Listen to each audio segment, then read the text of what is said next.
Morning, everybody. The excitement here is palpable this morning. It's really great to see so many people out here on a wonderful day, and I'm so excited to welcome everyone here to celebrate the grand opening of the John Lewis Memorial Bridge. I'm Sam Zimbabwe, the director of. I know that applause isn't for me; it's for John Lewis. I'm Sam Zimbabwe. I'm the director of the Seattle Department of Transportation, and we're so excited about this bridge, which will knit together a community historically divided by I-5 and provide a safe pathway for people heading to school, work, or any of the new connections that the Northgate Link light rail station makes possible throughout our region. It's my pleasure to kick off this naming ceremony for the bridge, and I hope that all of you have had a chance to visit the refreshment tent, which has some coffee, tea, and cupcakes, especially for the kids. The cupcakes are important. After this ceremony, please stay as long as you like. Explore the new bridge, take light rail down to the U District or to Roosevelt. There's community events all along the light rail today, and it's going to be a great day. I want to acknowledge all of our amazing speakers who came out today to celebrate this important milestone. I really want to thank also the Muckleshoot Indian Tribe, which was critical for a partnership with this bridge. There's still a lot of waterway restoration that's still to come as part of our commitments as part of this bridge too. Our partners at WashDOT, Sound Transit, North Seattle College, who have all been integral to this project. A huge thank you as part of that to Sound Transit. And we think of Sound Transit often as being the light rail, but really they're much more than that for this community. There's $10 million of Sound Transit voter-approved resources in this bridge. That's part of all of the investments in the community that Sound Transit makes each and every day, including partnership in our Madison Rapid Ride G line, which broke ground a few days ago, really building out an interconnected transit network throughout the region. Special thanks to our state legislature and WashDOT, $10 million of state resources in this bridge as well. And WashDOT has been critical in technical assistance and partnership as we build this bridge over I-5. It was not an easy project to build. Thank you to Seattle voters for the Levy to Move Seattle. This is possible because of your investment in the future of the transportation infrastructure of the city. And thank you to North Seattle College for letting us build this project on the campus, connect to the campus, hosting us here today. Dr. Crawford and I were just talking about the return to school was this week. The timing of this really couldn't be more perfect in terms of making this campus accessible to everyone throughout the region. Council members and community organizations who worked hard to make this possible, it's an honor to be here with you today. And throughout the design, this project benefited from the involvement of nearby residents of North Seattle College and bicycle and pedestrian advocates around the region. Finally, a special thanks to the project team, the SDOT team, the Kramer team that built the bridge. There have been tireless work to build this bridge. It was going on late into last night to make sure we were ready to open this bridge today, along with the light rail stations. I'm incredibly proud to be here representing all of your hard work as well. This bridge is part of our larger effort to improve accessibility on both sides of the freeway. It's going to connect to our network of Stay Healthy streets, to our neighborhood greenways that connect into the neighborhoods, provide safe, accessible routes from Crown Hill, Greenwood, Finney Ridge, Licton Springs, and Northgate, all to the light rail station. And it offers a healthy and active way to get to light rail, to the new Kraken facility just across the freeway. This is part of our commitment to safety, to the environment, to accessibility. With the completion of this project, this doesn't end our commitment to these neighborhoods and these communities as well. We're working on extending the network of bicycle and pedestrian trails on both sides of the bridge and making this easier to access. With that, I would like to turn it over to Mayor Jenny Durkin, whose leadership has been crucial to get us to this point today. Mayor Durkin.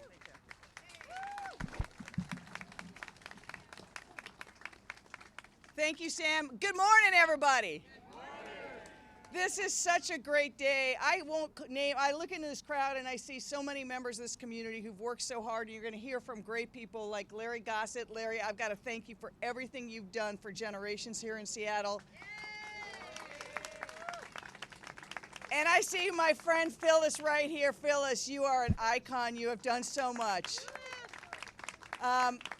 we're here today to cut the ribbon on this bridge, and I also have to thank Councilmember Juarez, who really championed naming this bridge for John Lewis. You know, I was really fortunate when I was U.S. Attorney. I was able to meet then Congressman John Lewis, and he came to a breakfast for us. And I'd met many people over my years, and many people don't live up to their reputation. He so far exceeded it. He mesmerized the room, and he was still so inspiring. And so naming this bridge for him is important because he and others risked their lives to cross a bridge to build equity and opportunity for others. Time and time again, put their own bodies, their own lives at risk. And this bridge, as you'll hear from the speakers today, represents in Seattle what we can do. What we can do to open a bridge to opportunity and equity for everyone. Yeah. We had thousands take to the street last year to demand a more equitable city.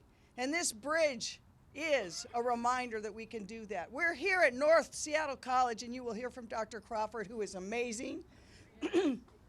But in Seattle, every Seattle public school student gets a free Orca card. And they do that because voters said it's important. And they can take that free Orca card on the light rail to come to North College, where they're 2 years free college, because every Seattle public school student gets 2 years free college.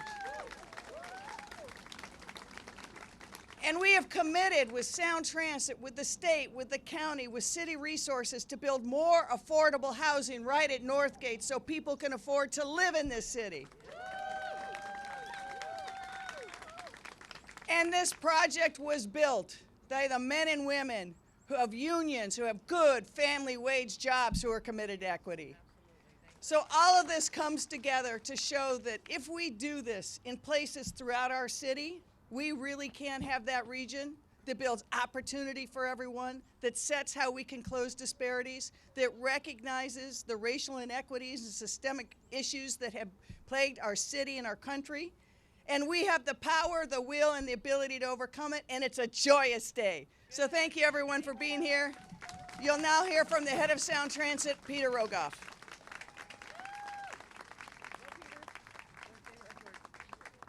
Got it. Good morning, everybody. Sound Transit was greatly honored to have the opportunity to invest in this bridge because it truly is a bridge from affordable light rail to opportunity here at North College and this entire community that needs access to that facility that they have paid for several years. I have to agree with Mayor Durkin. I had the great privilege of having a number of meetings with then Congressman John Lewis about funding infrastructure improvements in metropolitan Atlanta.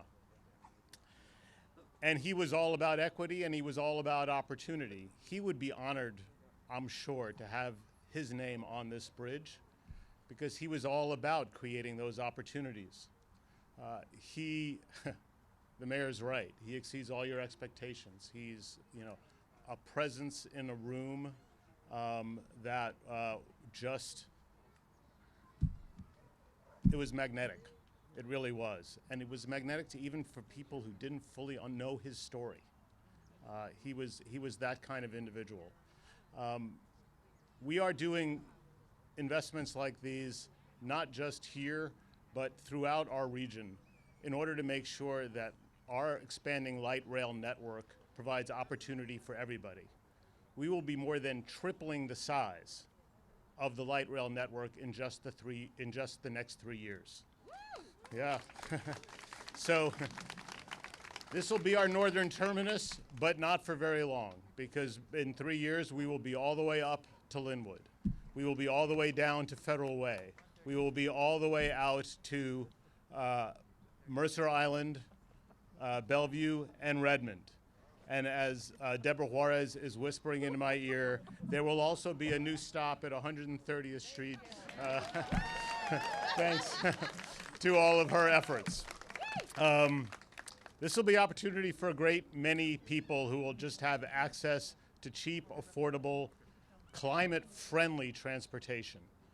They will also get to see the trains whizzing by as they sit in I-5, sometimes at a dead stop. is sometimes our best advertising we will ever have to get people on the light rail.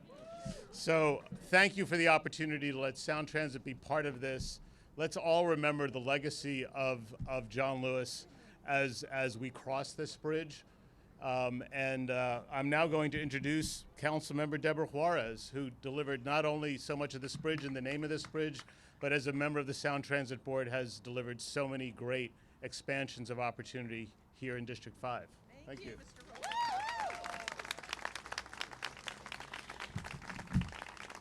Thank you. There are a lot of people to thank, but my comments will be a bit short, but unlike last night, I'm prepared and I will not drop any F-bombs. So we got that going for us. My name is Deborah Juarez, and I sit on the Seattle City Council, and I represent the great D5. And my Blackfeet name is Natui Mistiaki, which means Holy Mountain Woman, and we want to start with that moment about who we are as Indigenous people and places. I want to end where we started a few years ago about what I have shared throughout my personal and professional life, and what I was taught by a revered elder that taught me, Blackfeet elder Darrell Kipp. He was a mentor, a linguist, he's a speaker and a teacher of the Blackfeet language. And a lot of what he shared with me isn't going to translate well, but the things that stuck with me are pertinent today, and some of you have heard this. I know the mayor has heard this, and I appreciate that her and I have had discussions about this. Language is culture, and culture is behavior. Change the language, you change the culture. We are here today to change the language. That is to recognize and make a visible place, a sacred space, for a great leader that should not only be remembered by name, but spoken in word and thought to change our culture and our behavior. We gather here today to change the culture of who decides what is history, what and whom should be remembered, taught, who writes that history, who our heroes are, who remains visible. This is the John Lewis Bridge. This is his bridge. So when other people and young people walk across that bridge, they will know who John Lewis is, just like we learned who Medgar Evers was in the Central District.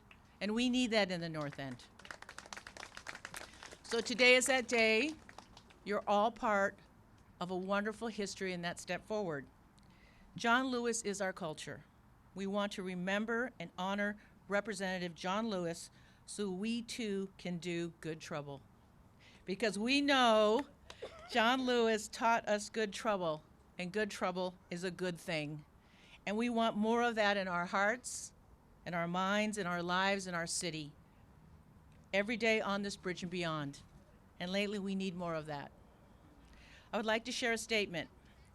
This is from Linda Early Chasting, the CEO of the John and Lillian Miles Lewis Foundation. They sent us a letter, and I quote, "Congressman Lewis would be honored and more than thrilled to know that this bridge bears his name. The bridge represents and facilitates so much of what he cared about, connecting communities and people, providing a pathway to higher education, encouraging walking, biking, and the use of light rail, reducing our carbon footprint, and making our communities healthier and safer for this and future generations. On his behalf, we say thank you, Seattle."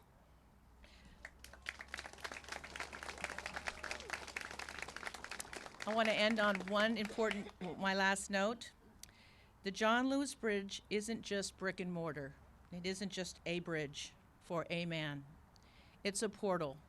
It's a grand entrance with the door wide open and the welcome mat out to education, North Seattle College, healthcare, University of Washington, Northwest Hospital, Seattle Indian Health Board, and soon Virginia Mason. Housing, as you heard the mayor share and Mr. Rogoff, more affordable, low income at North Seattle College, and soon to be a Longhouse by Chief Seattle Club. Employment, we're looking at well over 2,200 new jobs coming online. We are looking at, with the entertainment, with the Kraken Community Iceplex, we are anticipating at least 800,000 people will cycle through Northgate alone. Hotels, housing, mixed use, we are going to have a reimagined mall. And transportation. The Northgate Light Rail, which I understand is about 50,000 people, with about 15,000 people boarding at Northgate. Finally, we are connecting the East and the West and the North and the South. So I said it before, D5 is cracking. In short, this is a portal to opportunity, to access, to mobility, and the good stuff.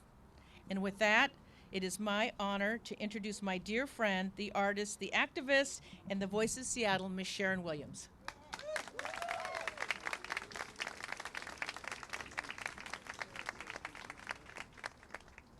I am not officially the voice of Seattle. But maybe one day, dreams. I have the honor and the privilege to be here tonight and today.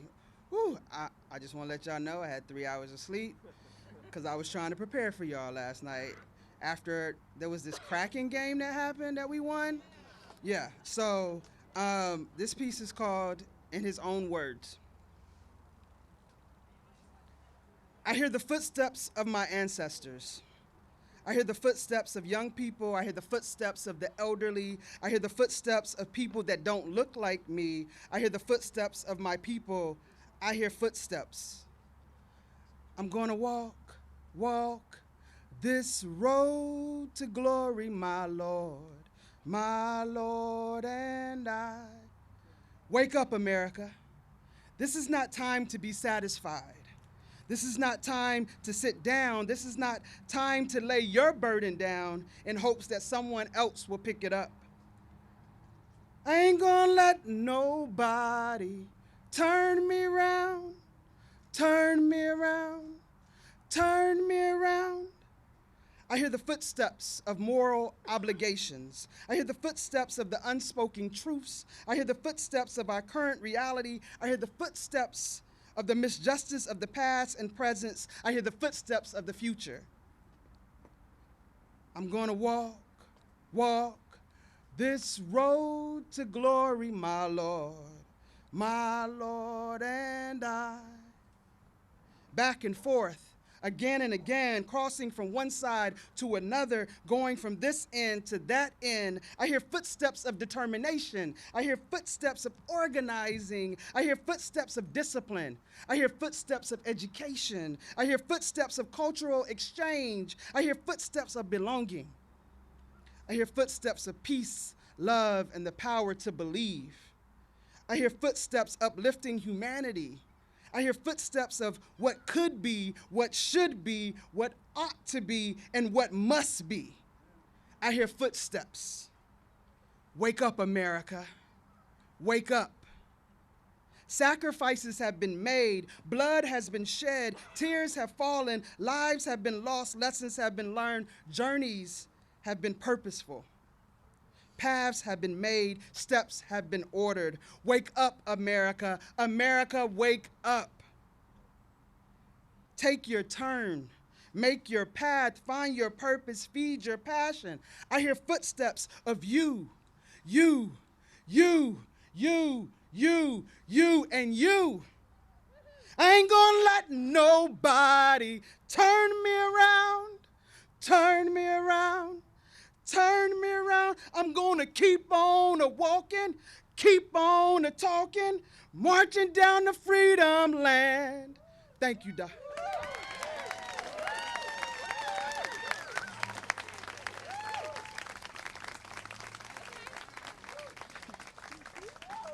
I get excited sometimes, but there's still work to be done. I will have the honor and the privilege to introducing to you Dr. Shameen Crawford, from the president of this wonderful North Seattle College. That is going to be hard to follow. Good morning, visitors and dignitaries. I'm Dr. Shameen Crawford, North Seattle College president and also a community member. This is a day that has clearly been a long time in the making. Thanks to all of the North Seattle College leaders who over the years laid the foundation for this amazing collaboration, which will transform this community. North Seattle College desires to be a good community partner with North Seattle. The John Lewis Memorial Bridge will help to foster old and new relationships and will provide greater access to our community, to more of our surrounding community, and increase access to the college. With the completion of the John Lewis Pedestrian and Bicycle Bridge and the light rail, thousands of North Seattle College students will have an easier commute and improved access to begin to continue their education. We also hope that this will reduce the work commute for employees and community members. North Seattle College is part of the Seattle Colleges.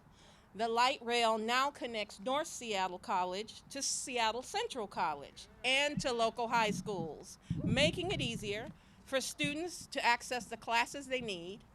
It will provide easy access for Seattle Public School graduates who participate in the Seattle Promise.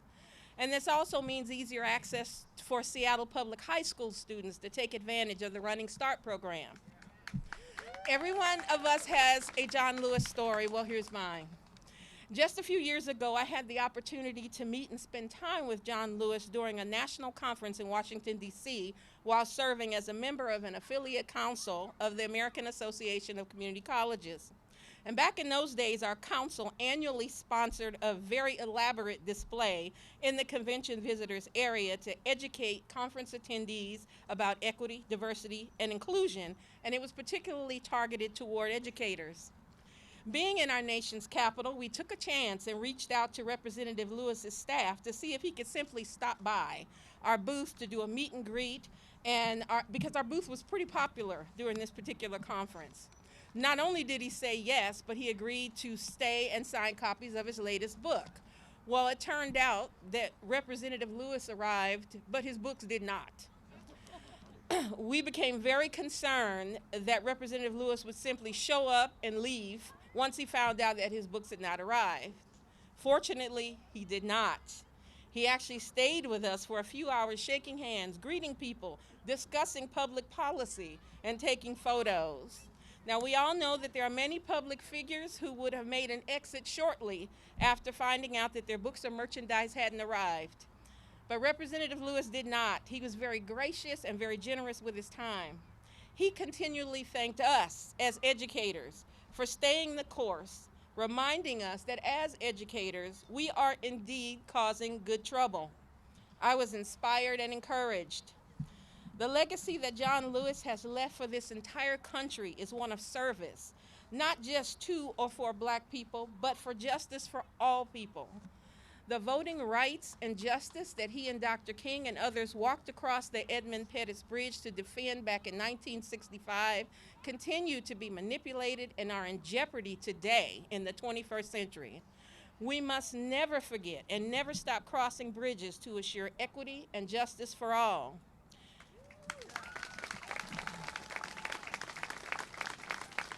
Current and future generations must know this American's name and how he helped to ignite a fire by crossing a bridge. I'm hoping that this bridge be a bridge that leads anyone who is willing to their own vision of positive change in their lives by seeking out a better life through higher education.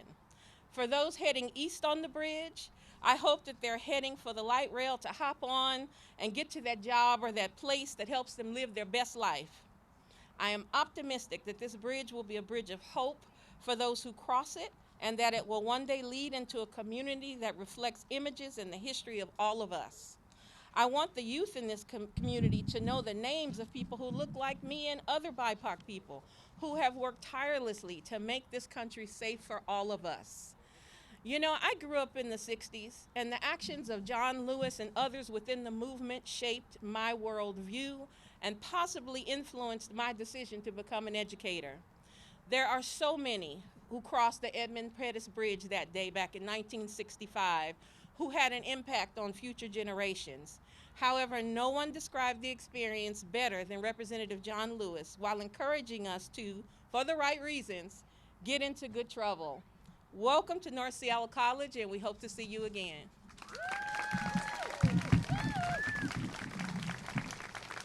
Larry, I'd like to introduce Larry Gossett, former council member of King County.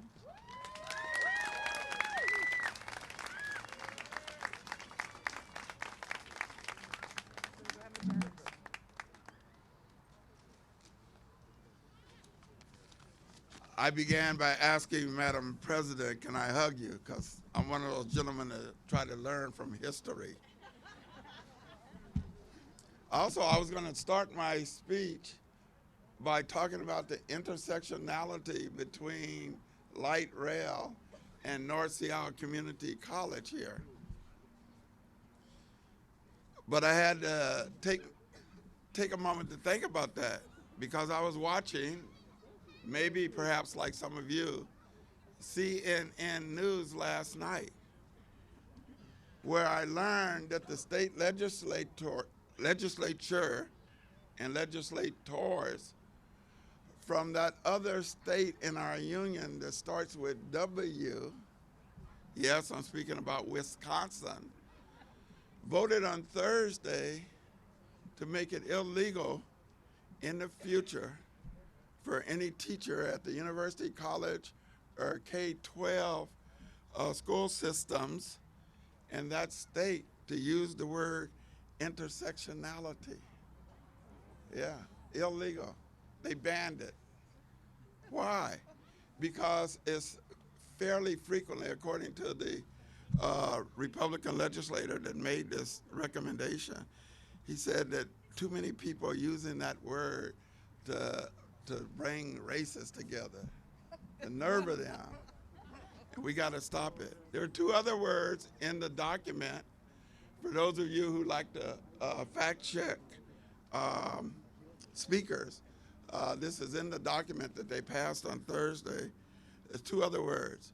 The other two words are, it will be illegal in Wisconsin for any teacher to talk about multiculturalism. Yeah, illegal. Tying races together. Oh my God, we can't talk about nothing like that. And then the third word is equity. And talking about race, it will be illegal, and teachers can be fired in Wisconsin in the future. That's using, this is all part of the anti-critical race theory efforts that's going on around this country. And if John Lewis was here, he would say that ain't nobody gonna stop us from using those words. Ain't nobody gonna turn us around. That's the John Lewis that I knew. Like the president, a lot of us like to tell John Lewis stories, and like many of you or other speakers that you will hear later, I have my own. I first met John Lewis at a national anti-Vietnam march in New York City in 1966. We were having an argument over here about whether or not I'm the oldest person here. But your King County representative, Jenny Cole Wells, came over real quickly and reminded me, I'm older than you, bro. And I'm really happy Jenny Cole Wells is here representing the King County Council. The Martin Luther King Jr. County Council. I guess if we were like Wisconsin, they might make it difficult for us here in this region to even articulate the name of our new namesake, Martin Luther King Jr. This is a mess. That representative also said everybody knows, when he was introducing his legislation in Wisconsin, he said everybody knows that race doesn't matter in the USA. We can't have these BLM and CRT people making us think that race exists or matters in the US. But I do appreciate the intersectionality between these two communities, where it's going to be, it took us only 6 or 7 minutes to walk across that bridge. And probably for some of the students here, that, man, they could do it in 2 or 3. When I was 18, I could have done it in about 2. But I read where it takes now 25 minutes to get over to Northgate, and with this bridge, it'll reduce it to 5. That's a beautiful example for all the people in our community to be inspired by. And in closing, it reflects the kind of leadership that we have in the greater Seattle area, and I appreciate that. And if John Lewis was here, he'd appreciate it too. John Lewis and I were born on the same day, February 21st, for you fact checkers again. Except that he's 5 years older than I. He was born in 40 and I was born in 45. But the political leaders here in the Pacific Northwest have passed a lot of great legislation. But for us to stop having to sing the song that Sharon reminded us of about, we aren't going to allow anybody to turn us around. There's still a lot of work to do in Seattle if we're to have, and y'all don't be telling no Wisconsin legislators about this, but we still have to work for racial equity in our great community. We've made a lot of progress, still have a lot to go, but let's celebrate the namesake of this great bridge, and that's why I'm so happy that Deborah Juarez recommended him. And then some people called me and said, well, he's not from Seattle. I said, look, man, George Washington, the person after whom this state was named, never got between 2,900 and 11 miles from here. When I made that statement, somebody had told me how far Washington, D.C. was from Seattle. So we named our state after him. Well, what's wrong with you? We can do that. But at any rate, I'm really proud to have the opportunity. I'm glad that Deborah Juarez, City Council member here in District 5, invited me. I'm really proud to share the platform with all of these great speakers, and I'm really extraordinarily happy that all of you decided to get up on this Saturday morning and join us here. Thank you.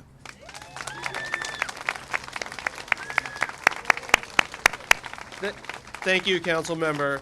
Next, we're going to hear from Representative Jerry Paulette from the state legislature. Thank you.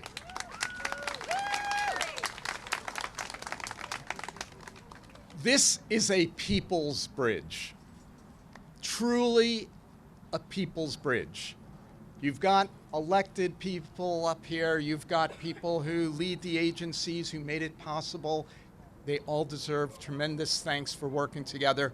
But more than 12 years ago, I remember being at public meetings, including over at the elementary school, Olympic View, in the gym, overflowing with people from this community saying, build a bridge.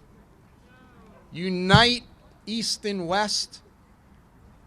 We had incredible leadership from North Seattle College President Mark Mitsui and President Brown, who have preceded Dr. Crawford. Let's hear for them. They had a vision, and they had to fight like, you know what, for it, because they said, we're building light rail, but the students at Roosevelt High School who want to take Running Start, unless they can afford a car, they can't get to their classes. But imagine if they could just walk across the street at Roosevelt High School, get on light rail, 3 minutes later, walk off. Larry, you're right. It takes them only 2 minutes to walk across the bridge. And I hope that they'll be singing those songs and learning them. Thank you so much for the beautiful poetry and sounds and reminder today, Sharon, that's the type of thing we need to have as interpretive signage and sounds on this bridge. My seatmates, Senator Frocht and Javier Valdez, and who have worked tirelessly on this bridge, along with former Representative Jessen Farrell, Councilmember Strauss, and Councilmember Juarez. We've been talking about how do you do more than name a bridge? How do you make sure that you have that sound that we just had Sharon reminding us of? Ain't nobody gonna stop us. What are those footsteps that you hear? Not just the footsteps of history, but the footsteps of opportunity coming across this bridge. It was your fighting for it that made this possible. And it had to overcome a lot of obstacles to say, We could unite and take 30 minutes off of the commute for a student. But what about in terms of an opportunity bridge? The opportunity center that we've placed here, the job center, the social services, the child protective services, the family services at the opportunity center, telling the mother who's got 2 little toddlers coming to WorkSource to take 30 extra minutes to walk around or to wait for a bus and take another bus instead of just coming across this bridge. That's equity, and we had to fight for it. And we did fight for it. You all fought for this bridge. It didn't happen because of us. It happened because of the nonprofit advocates, the organizations, the community groups, and those of you who went to the public meetings year after year and said, let's do this. Thank you to you. Thank you. And so we'll be working to make sure that we don't just have a sign saying the John Lewis Bridge and someone says who. Let's have a bridge that says, we shall not be moved. Let's have a bridge that tells us the history of people who said here in this region, people like my predecessor in the legislature, Phyllis Gutierrez-Kenny. Let's hear it for Phyllis, who is a groundbreaker. We should learn about the groundbreakers from this community when we cross that bridge and inspire the next generation to cross the bridge every day to opportunity. Let's inspire them, and you be inspired every day you cross it. Thank you very much. I'd like to introduce, coming up next, the Secretary of Transportation, a terrific partner in this. I have to say, because of years of working on a different bridge, everything I know about underlighting on the rails, Roger, I learned from youth. And it's one of the beautiful things about this bridge is the underlighting on the rails. But there's so many things had to be woven together. At one point, the community had to, I just hate to say this, but the community had to rise up and say, wait a minute, State Department of Transportation, you're not allowing the utilities to go on the west side of the freeway because you're reserving it for expanding future lanes of traffic? Are you kidding? We're building a light rail station. That's our future lanes of traffic. And Roger Millar said, yeah. And we were able to do it. So with that, introducing the State Department of Secretary of Transportation, Roger Millar. Thank you, Roger. Thank you, and good morning, everybody. It's great to be here with I-5 behind us, where there's always lots of free parking. This happened because of partnerships. This bridge, this connection of community happened because of partnerships. Partnerships with the city, with Sound Transit, with the Puget Sound Regional Council, with the college, everybody involved. But it happened because advocates insisted that it happened. That's why things happen. That's why change happens. The interstate was built because advocates insisted that it be built. And it's done some good things for the state of Washington. It's also created tremendous barriers in communities around the state. Our highways move commerce. Our highways move our economy. Our highways create access to opportunity. They also create barriers to opportunity, and there's challenges in terms of safety. We're looking at everything we do through 2 lenses, a climate change lens and an equity lens. And we're making changes. Those changes take time. I like to say, as Secretary of Transportation, there are 2 things I do not do. I do not write laws, and I do not appropriate money. So when we're doing a project, and it's usually that darn DOT or some other, colorful phrase, it's because we've been directed to do it, and we've been directed to do it by people that you elect to direct us. That's their role. It's entirely appropriate. You continue to tell them what you want, and we'll continue to create connectors like this one around the state of Washington.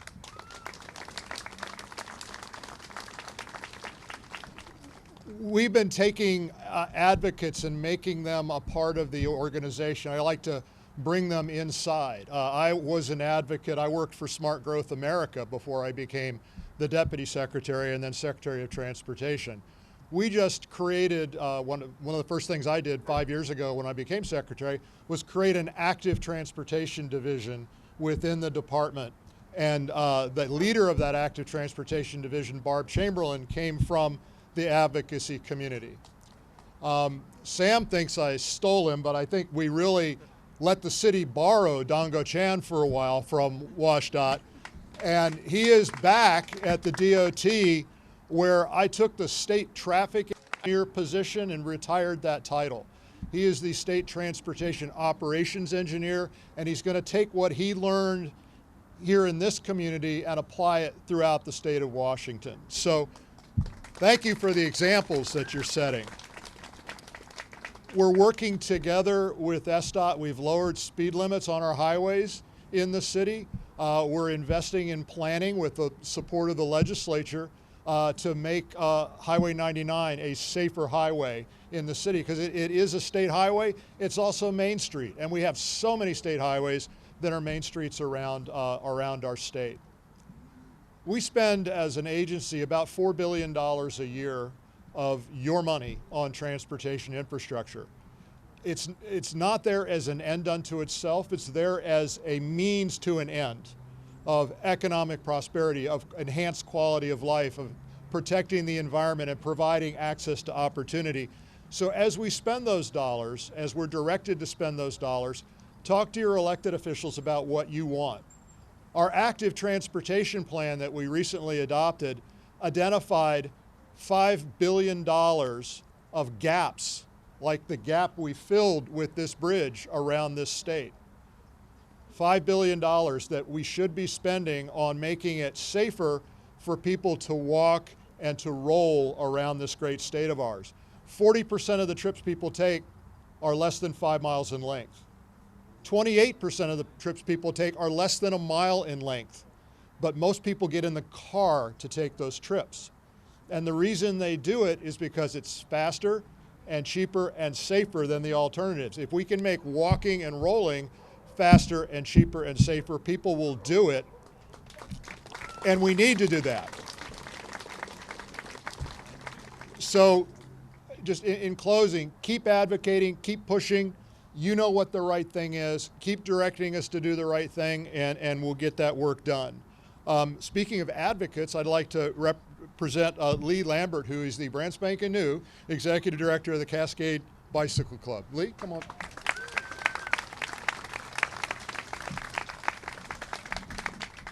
Thank you. And I'm proud to be here to speak on behalf of the community and the advocates who help make this bridge happen. As you've heard, there are many hands that help build this bridge, make this bridge a reality. It was not always a foregone conclusion that we were going to have a bridge here.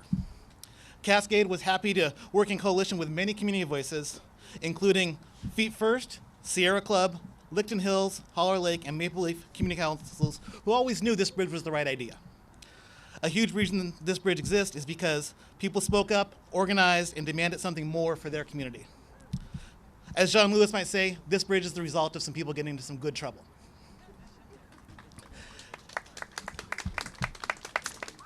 It's a victory for democracy, and all the Seattle residents whose ability to travel without a car has been greatly expanded. So we'll have a simple and safe connected transportation system for all. And with that, I'd like to invite us all to head over for an official ribbon cutting.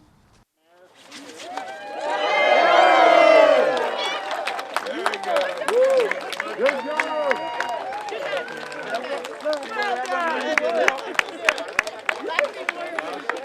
Your video.